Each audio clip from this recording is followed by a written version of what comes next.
Assalamualaikum warahmatullahi wabarakatuh. Di sini saya dan teman saya akan mempresentasikan yaitu sistem file dalam mata kuliah sistem operasi. Sebelum itu saya akan memperkenalkan diri. Saya Farkis Brajis. Saya Muhammad Mauliri. Tanpa berlama-lama, mungkin kita langsung masuk saja Materinya Yang pertama itu adalah latar belakang. Dalam sistem komputer, semua data disimpan dalam bentuk file dan tidak bisa dikelola secara sembarangan. Karena itu diperlukan sistem berkas yang berfungsi mengatur cara menyimpan dan mengakses data. Sistem berkas membantu mengatur nama file, lokasi penyimpanan, serta susunan folder agar data mudah ditemukan. Sistem ini digunakan pada berbagai media seperti hard disk, SSD, dan flash disk, serta menjadi bagian penting yang mendukung kerja sistem operasi. Slide selanjutnya, rumusan masalah. Berdasarkan latar belakang tersebut, pembahasan dalam materi ini berfokus pada pengertian dan fungsi sistem berkas, bagaimana struktur direktori disusun, jenis-jenis sistem berkas yang digunakan, cara kerja sistem operasi, mengimplementasikan penyimpanan file, serta bagaimana mekanisme keamanan dan hak akses diterapkan pada file. Slide selanjutnya itu adalah tujuan dan manfaatnya. Tujuannya itu yang pertama, memahami struktur direktori dan jenis file sistem. Yang kedua itu adalah mengetahui cara kerja penyimpanan dan keamanan file. Terus manfaatnya, yang pertama adalah membantu mengelola data dengan lebih rapi. Yang kedua adalah mengurangi resiko kehilangan data. Yang ketiga adalah menambah pemahaman tentang sistem operasi. Selanjutnya itu adalah pengertian sistem berkas. Sistem berkas merupakan mekanisme yang digunakan oleh sistem operasi untuk mengatur bagaimana data disimpan, diberi nama, dan diakses kembali oleh pengguna. Dengan adanya sistem berkas, data yang tersimpan tidak hanya menjadi kumpulan bit, tetapi tersusun secara teratur sehingga mudah dicari dan digunakan. Oke, selanjutnya ada file, directory, dan metadata. Sini kita bisa lihat ada file yang berisi kumpulan data dengan satu nama tertentu, bisa berupa dokumen, gambar, video, atau aplikasi.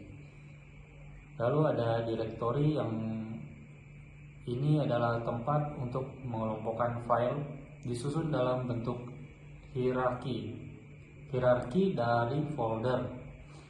Selanjutnya ada metadata. Ini adalah informasi penting tentang file, contohnya inode Linux dan MFT Windows. Selanjutnya ada peran sistem operasi. Sistem operasi ini memiliki peran utama dalam pengelolaan sistem berkas. Sistem operasi menyediakan perintah untuk membuat, membuka, membaca, dan menghapus file, mengatur struktur direktori, serta memastikan hanya pengguna yang berhak yang dapat mengakses file tertentu atau file tersebut. Selanjutnya ada manajemen ruang penyimpanan. Manajemen ruang penyimpanan ini dilakukan agar kapasitas disk tidak dapat dimanfaatkan secara optimal. Maksudnya dapat dimanfaatkan secara optimal ya.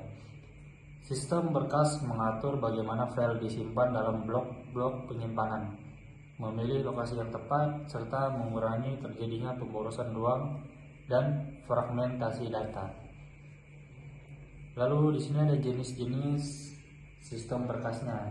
Yang pertama ada jenis NTFS atau Windows. Ini digunakan pada sistem operasi Windows dan mendukung pengaturan keamanan, journaling, serta penyimpanan file yang berukuran besar. Lalu ada ext4 atau Linux.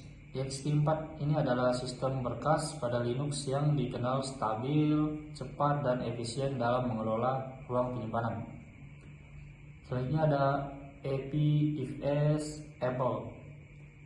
Ini dirancang untuk perangkat Apple dengan fokus pada kinerja SSD dan dukungan enkripsi yang kuat. Lalu ada FAT32 atau ICFAT. Banyak digunakan pada flash disk karena kompatibel dengan berbagai perangkat meskipun memiliki batasan tertentu dia. Selanjutnya itu ada implementasi dan keamanan file. Implementasi penyimpanannya, data disimpan dalam bentuk blok-blok kecil, lalu sistem berkas menentukan lokasi blok data. Keamanan datanya menggunakan hak akses read, write, dan execute, access control atau ECL, dan enkripsi journaling untuk menjaga data. Selanjutnya ada studi kasus atau penerapannya, itu menggunakan sistem berkas dapat dilihat dalam kehidupan sehari-hari kita seperti kegagalan penyalinan file berukuran besar pada flash disk atau pembatasan akses dokumen penting di komputer kantor. Contoh lainnya adalah seperti layanan penyimpanan iCloud yang mampu menjaga konsistensi data meskipun diakses oleh banyak pengguna secara bersamaan. Kesimpulannya, sistem berkas ini tuh memiliki peran penting dalam pengelolaan data pada komputer dengan struktur yang teratur dan mekanisme keamanan yang baik. Sistem berkas membantu pengguna menyimpan, menemukan, dan melindungi data dengan lebih efektif. Oleh karena itu, pemahaman sistem berkas ini menjadi hal yang penting dalam penggunaan komputer modern.